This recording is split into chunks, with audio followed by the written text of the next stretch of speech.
Hi all, hi y'all, it's your girl Kristen Christiana. Popping in for a sip for the week, or just a sip. So this year, because it's 2025, hope you guys are feeling alive and divine. So today I'm gonna be organizing. I'm gonna do facial skincare today as well too. As we organize and get some things together. Yeah. Um, so hence why even in the AM we're still like this on camera. um, but I took the last 2 weeks of the last year to kind of wrap up the year. I elected to like an end of year wrap up. I think I started it either the prior in 2022 or 2023, but I set intentions for 2023 early, and I did a tea for week when I talked about how I'm boycotting New Year's resolutions, and I still am. I just have a year's goals and year's mission and a theme for the year, and it lasts the entire year. And this year, 2025 is focus. So, in light of focus, I took the last bit of the last year to really comb out intentions and it was just really like the combing out tangles and to set things I want, things I'm trying to get done, even with my YouTube channel, making sure I post, things like that. Um, so, and I think that last year got really hard to post at some moments because I was feeling really overwhelmed, like really overwhelmed, and I had so much to do and not enough time to get it done. And I felt like I was trying to race against a clock, and so there was moments I just kind of couldn't. I just couldn't. Um, and and some of it was like, technical issues and stuff things too. But this year I'm trying not to get in, I'm trying to avoid that as much as possible. I do take, like I said, the last 2 weeks to just take time for me, and normally I try to have something in the works before it hits that time, but it doesn't always happen, and I just that might just be a silent time for me. Um, but this year I'm really setting up a lot of just new content, and because I've last year, I want to say that especially around like the last 3 months of the year, there was just so much TV weeks and just coming downloads that was just coming that I've written them all down, but I have not. I've recorded some, but not all. So I just took the time to get those together for you all. So there's going to be a lot more tea for the weeks this year, I think. I have a feeling it's going to be a lot more tea for the weeks. Um, but with that being said, I really just needed to take this time to organize and to feed into the theme of this year, which is focus, and so that I can actually get a lot of things done. Because I have this habit where I can start a task but not finish it all the time or finish it in time. So, um, I am learning how to work and flow with myself and not against myself. And I some probably would probably call me say you have like moderate ADHD. I wouldn't say that. I'm not gonna claim it, but I know there's some tendencies, but I think that it's common for everybody to show tendencies at some point in time. Um, but I realized that part of in working in flow, this is another good tidbit. So if you have like trouble focusing or finishing tasks, whether it's because you're underwhelmed or overwhelmed, so understimulated or overstimulated, something that's worked for me because it's like I can flop between the two depending on what the task is. It's either, and I feel like it has something to do with my upbringing. I grew up in a big family, so and I know some things can trigger ADHD from young development. I'm not saying I'm ADHD again, but I have this habit of feeling overwhelmed or understimulated in moments of overstimulation, which I think everybody does. But it can get to a point where I just zone out and don't focus, and then like hours go by, I'm like nothing got done, or a super lot got done, but I neglected a lot of other things that needed to get done. So in order to combat that, I have learned that when I'm doing a monotonous task, that it's good for me to have like low intensity involved, like mental involvement, and like hyper. intensity mental involvement. And I think that's a long way to say that. So like a hyper focused task and a low focused task.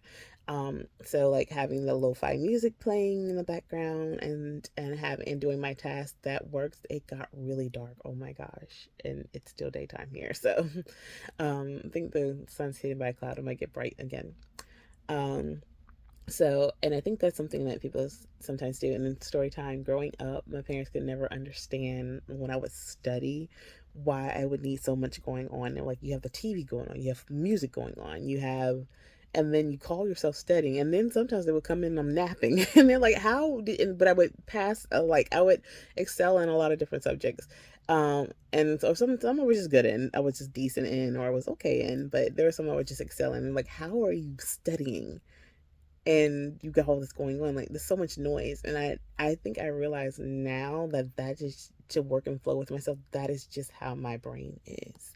And so to learn me has been a journey, and I'm still learning me. And so having that, knowing that I can be overstimulated and understimulated, and having to like artificially create my stimulus to help me focus and help me get a task done has been tremendous in helping me be more focused, more intentional, and um, doing and being more productive. So that is something that, oh, and then the naps, by the way, that's actually really, really helpful. That is scientifically, I think there was a study and it's scientifically proven that having naps while you're studying or while you're like in something that takes like a lot of like mental work and you're having to learn something, taking naps helps it the information to settle into your mind. And so no, sleeping on the books don't help, but like learning the information, learning it, make like putting it on repeat in your mind, studying it, practicing and practicing in rest periods. And for me, a nap, a quick little 5 minute little zone snooze button time, because it's like my brain put in work, it's time to break. Okay, it's like workout. So when you're doing a hit workout and they have those like 5 minute breaks, you just gotta close your eyes and just put that mind like just like practice the information in your mind, and then you doze off. Like that has always given me the best test scores when I've done that. Little tidbit, if you need a study tidbit, if it works for you. But having and then like some things like having the music playing, or if I need an additional stimulus because it's still too not enough, I'll have like a show playing that I doesn't something that I don't need to watch. And I guess like oh, black people don't, they say when the TV's when you're not watching TV but the TV's watching you, or like I'll have a show or something playing. It may not even be in English, just so I don't have to put that much mental focus, or it doesn't catch enough too much of my mental focus, so I can really put it into what it needs to go into, what I need to be hyper focused into. So just having those background things help. um, um, and that, again, that could be because of my upbringing. When you grow up in a big family, there's a lot of background no there's a lot of background noise, so you kind of get used to the background noise. And when you don't have it, it's like, what's going on? And so I feel like that was my brain's way of saying, hey, we need background noise. So, and to work and flow with myself and not to go against myself. It's another good tidbit. Another thing is, I used to be a very harsh, I won't say harsh, a very strict drill sergeant on myself. So much so that like it didn't matter if someone said if I got in trouble necessarily, because it would be the standard that I held myself to that would be more stronger than like any spankings grown up, or any like, I think hearing I'm disappointed was probably the thing that hurt the most. Um I don't think parents knew that though until later on. But all in all, because it could have probably saved them a lot of arm swinging. Just saying. But yeah, all in all, it just um it taught me, hold up, what was I saying? So all in all, like me being strict on myself was far more worse than any punishment I could have gotten from someone externally. And it's not that I would beat myself up, but it would, so it's not like I would say like, oh my gosh, you're so incapable, you're so stupid, you're so that. I never talked down to myself in that kind of way. But And then like when little baby tries it too, I get on him about that. But for me, it was more so like, oh my gosh, like you like you're better than this. Why are you doing this? It's still giving that same disappointment to myself instead of like getting it from like a parental figure or something like that. It's like me doing that to myself. And then I realized that it was actually counterintuitive. It was not helping me. I mean, okay, so maybe in the beginning, like addressing the behavior, calling it out. So like, okay, yeah, you did this thing because decided to stay up late, and now you're suffering. I'm trying to get this project done that you need to get done, or you got too hyper focused in this thing, which was level 1 of importance, instead of doing this, which is level 5 importance, 5 being the top. Um, so and it's like, and I would be like, oh my gosh, like what were you thinking? Like, what were you doing? You're better than this. You know better. And it's like, yeah, that's true. So, but that wasn't helpful for actually getting breaking the habit or breaking that task or building better habits. So yeah, okay, like I acknowledge that, like, yeah, you focused too much on this level 1 task when level 5 was more important, and that was not wise, that was not smart, or you weren't thinking. Now that we addressed it, so I cut that conversation like that in my, like, to myself, and I'm like, we addressed that, good, okay. Now we're going to go into building building myself back up so that I can do better next time. And it's like parenting yourself. I always say that grown-ups are nothing but big kids with responsibilities. And it's like as we grow up, we kind of start to treat ourselves less like kids, but we all have that inner child that we still have, that still needs to be nourished and fed, and even in learning. Okay, that doesn't mean make us children, but it's like we still got to be like childlike. That's even biblical. Like, having that childlike mindset and approach to things is crucial, because it allows you to put yourself in this perpetual state of still developing and learning, and to give yourself the tools to do so. Um, so, with that being said, it's like, okay, now that I've cut that conversation, we've called out the behavior, we put it to the forefront, and now we're going to cut that conversation because we don't want to get into a point where we're beating ourselves up. So now what we're going to do is we're going to love it out of us. Okay, by doing like positive affirmations. I wouldn't call it because we don't want to affirm the behavior, but we're just putting positivity back in its place and building the framework and the foundation, because that's what we really need. We need a more solid foundation so that we don't do habits that don't serve us. So I'll say things like, okay, yeah, you did that. You screwed up. You really did mess that one up, but that's okay, because now we're going to do this and we're going to be better. And next time we're going to think about, brainstorm about ways that we can be better about implementing more time management, or maybe we do, I don't like block scheduling so much for me, but task scheduling. So like task listing rather than like importance, like a hierarchy of tasks, works better for me than time blocks, because I can lose track of time when I'm in focus mindset. So if I and I try not to give myself more than 3 to 5 things that needs to get done that day. Okay, this, and this today. And the only closest thing to a time block that I'll do is if I know that quarter of the day went to this, a quarter of the day went to that. It's like I'll have like a quarter cut off, unless it absolutely has to get done. So that way and then I'll just write down how long each task should take, so that no matter what time of the day I get it done, I know that if I need to go clean up this room, it takes about an hour or 30 minutes. So, and I can put morning, afternoon, or evenings that I desire to get it done. So it's like I'll level my task that way. So like maybe it's video we gotta record. So that might be number 1, so we can get it done by a certain time. So that's gonna be in time block 1, or task number 1. It's going to have the highest hierarchy, and maybe we have to comb out something for our business. So that a little bit on medium to low, and maybe that'll take an hour, or and maybe recording and editing could take 3 hours. It's like things like that. So I think that works better for me, because I don't know. Maybe I don't know why time blocking just doesn't work. I've tried it multiple times and it doesn't work for me. um, Not really. Not in the traditional sense of like 3 to 5 we're going to be doing this task, 4 to 6 we're going to be doing this task. Yeah, it doesn't work. I that loose schedule helps a little bit more because it kind of I guess allows me to have freedom of choice mentally. I'm tricking myself to think I'm having freedom of choice. I don't know. All in all, that works.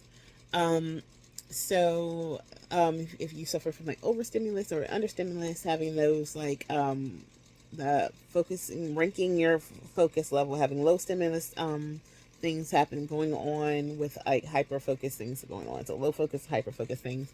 Um, Time blocking things helps, or not time blocking. Sorry. Hierarchy of tasks helps. And another thing is when I find myself overstimulated,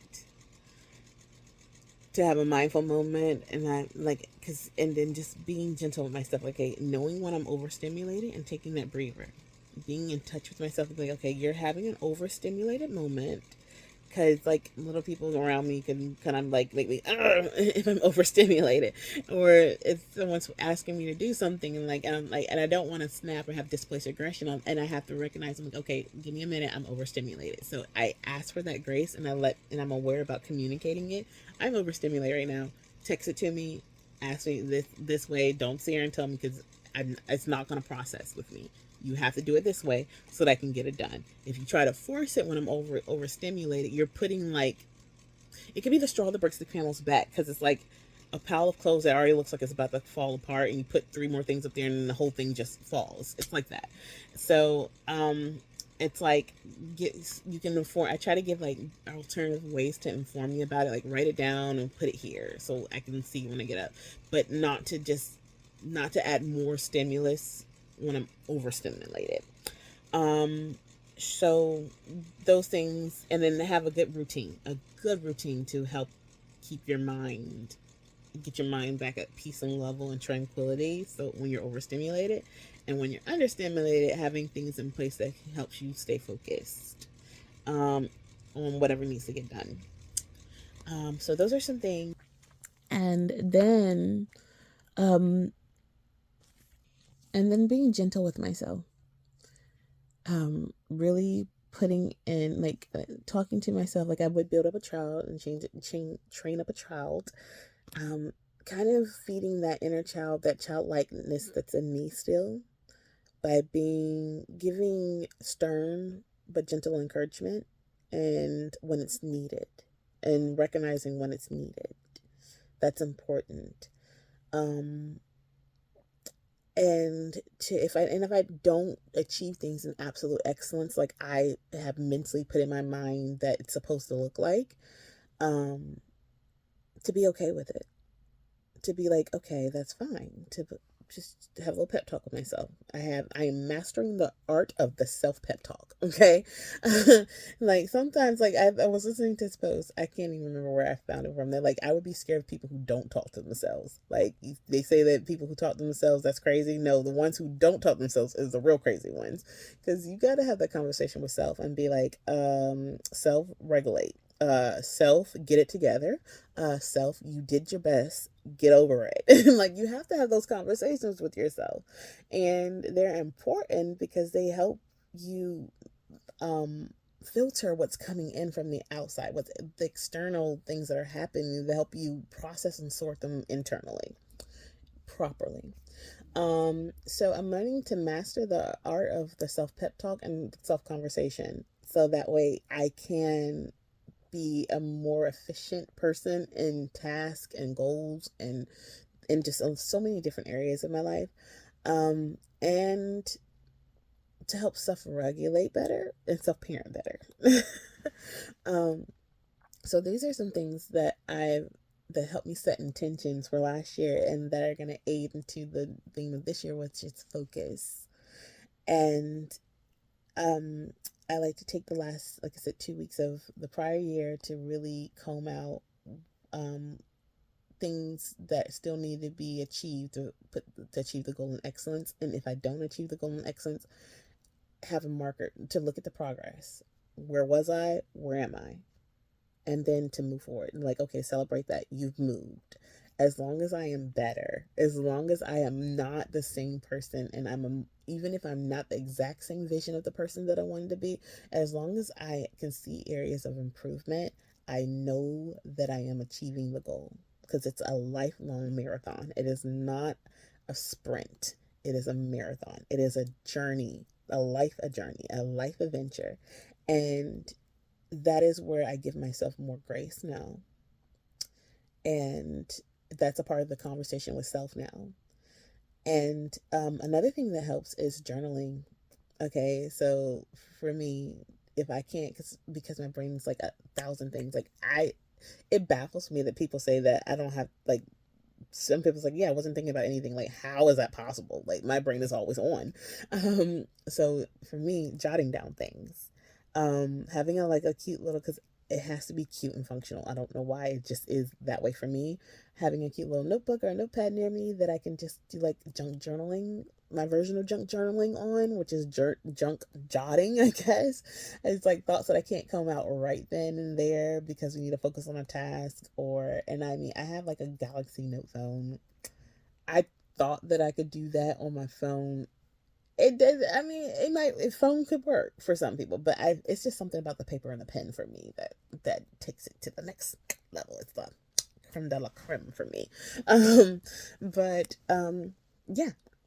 So having that helps keep like the brain organized and helps me focus on not spending too much time um, on a thought or switching over on task. And also OneNote, this should be sponsored, but also OneNote helps too. So if I do want to put something digitally so I can pick it up anywhere and everywhere and not have to carry a notebook around with me, then OneNote would be the next best option.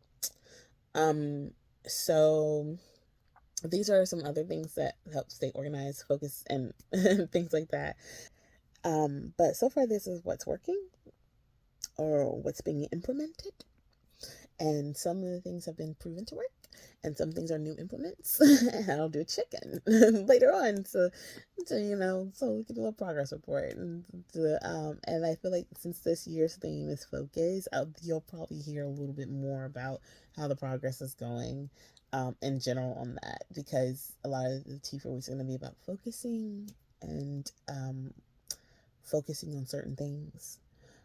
And setting your focus to where it serves you and not where it underserves you. Now, will all the TV for the weeks be about that? No, it's going to be about whatever it needs to be about, whatever's been on my heart, whatever's been downloaded, whatever I've been instructed the Most High to talk about. But but that is going to be like the ongoing thing for me this year, and that you'll probably hear a lot about, and things like that. But I think that's it. This is a quick pop on to say Happy New Year. I hope that this year serves the best version of you, on this adventure of you, and that you get to check off some major things off your list, and that you get closer to being the you dream to be. That is my sincerest desire. I love you all. I cannot wait to start posting more tea for the weeks. It's coming. Thank you so much for being patient with me. If you have been, if you have not been, that's okay. I don't hold it against you. But maybe you'll come back in another time. Maybe you'll come back and decide to rock with us another time. But for my vibe chat, my loves, always remember my kind of designing your own kind of life, and never forget to dream. Later, my loves. I will see you next time soon. Okay.